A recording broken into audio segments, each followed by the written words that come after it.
Hi, this is Bill Chen, 5 Elements of Fulfilling Life, and today I want to talk to you about the goal element. Goal element stands for professional skills that can help you advance in your career, be more successful in your pursuits and endeavors professionally. Thomas Paine has talked about we're all salespeople. We're all selling in one form or another. We're selling in our careers, in our personal lives, no matter what you do. And I've been in sales training for 28 years.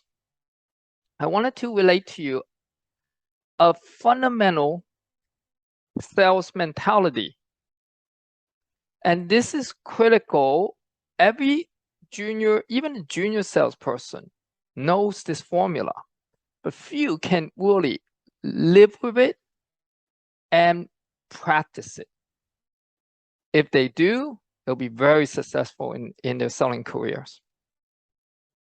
It's called the ability to handle rejections.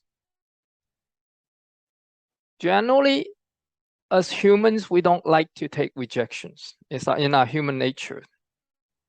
We feel hurt, we feel deprived, we may even feel depressed when others reject us. However, selling is a numbers game. So you gotta have that mentality that rejection is part of the game that you need to play to succeed. In selling, we know that as a junior salesperson, it may take you 10 rejections to get to that final yes. Okay. So basically, every rejection helps you to work towards a yes eventually, right? And as your skill builds, your number is going to improve. Your ratio is going to be better. It may be 1 out of 5, it may be 1 out of 3, but you're still going to get rejections, right? And that's like life. You're still going to have failures in life, no matter how good you get. So we got to be able to accept that rejection and work out a ratio. How many rejections do we need to get to the final yes? And every time someone rejects us, we should feel excited because it helps us go toward our acceptance, closer and closer to our yes. Okay. Now, there's also another formula that says you need to attempt 5 closes before a client says yes to you. And that means for that one single client, they might reject you 4 times before you get to the yes, to the acceptance. Here's where most salespeople fail. They stop at the 3rd rejection. When the client gave them 3 no's, they stop. They don't pursue any further. And that close to gaining a yes, and they stop. Now, when a client rejects you, they might give you all types of objections. One of the most common objections that clients give you could be, I want to think about it, right? So what does most salespeople do? Okay, well, I'll call you back in a few days. And when you call them back in a few days, their excitement wears off and they're not in that moment anymore. So you need to push a little bit farther. You need to ask them politely. Sir, ma'am, I understand you want to think a little bit more about this decision. Could I just ask you what specifically would you be considering about? And they might or may not tell you, but it doesn't hurt to ask. They might tell you, well, I want to go back and think about my financial situation. Okay. And then you want to push a little bit farther. You want to ask them specifically what financial issues they want to deliberate about. It may be they wanted to think about, is this affordable? Okay.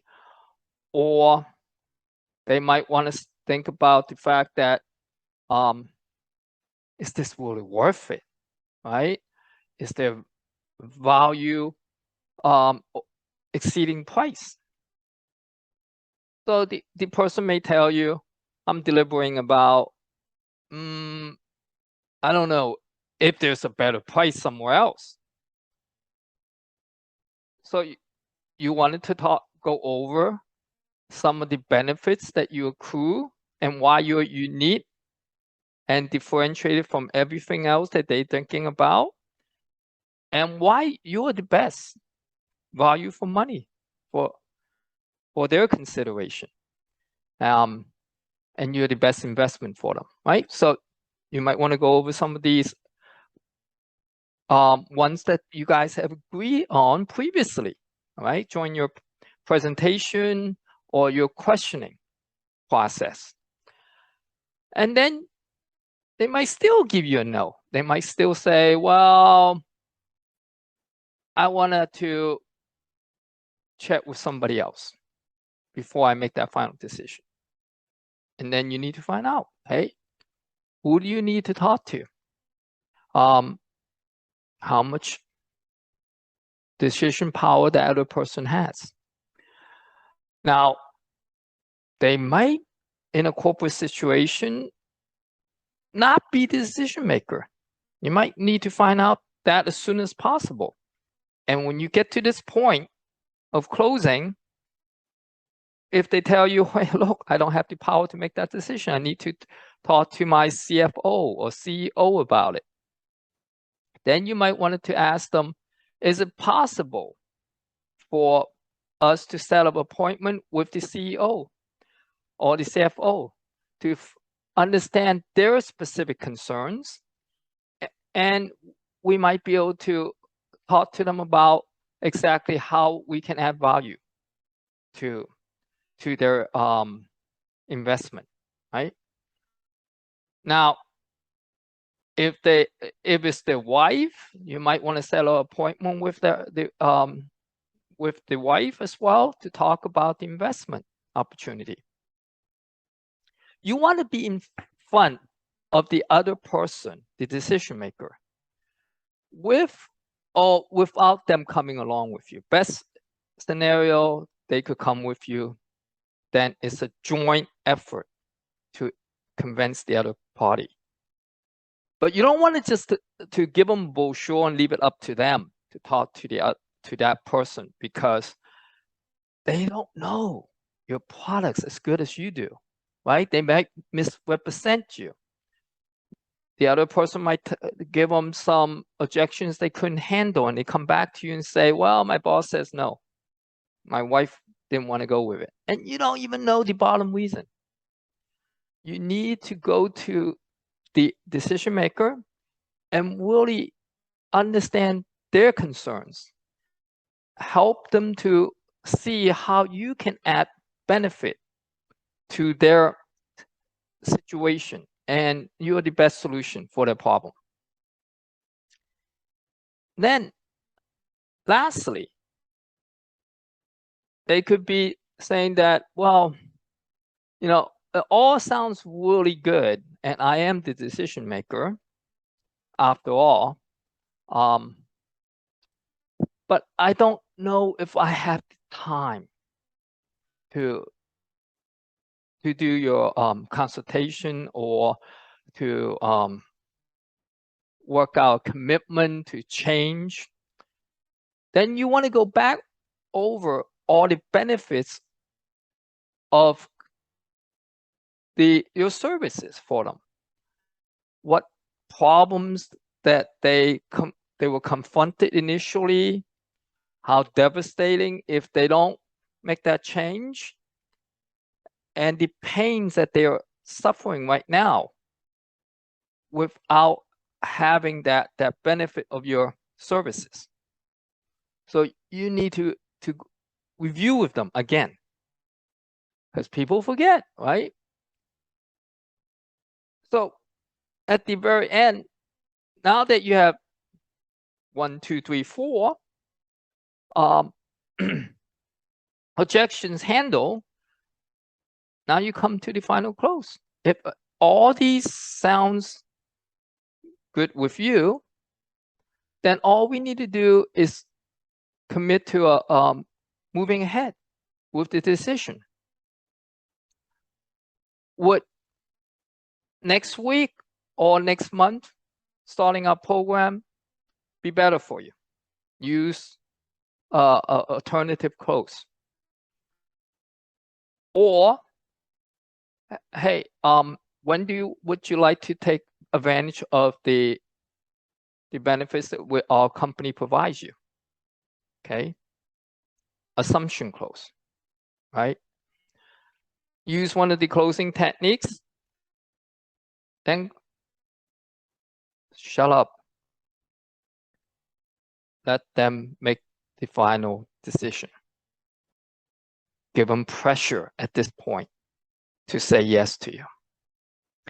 If they still says no and they still want to think it over, maybe you haven't convinced them enough in the selling process. Maybe you don't understand their concern enough in the questioning process. So don't push it. If they say no 5 times to you, then you haven't convinced them. Let them think it over. Set up a time to call them back for follow-up. And just because they say no right now, it doesn't mean a week, 2 weeks from now, they won't change their mind. They might want to compare really to other competitors. This may be the first company they look at.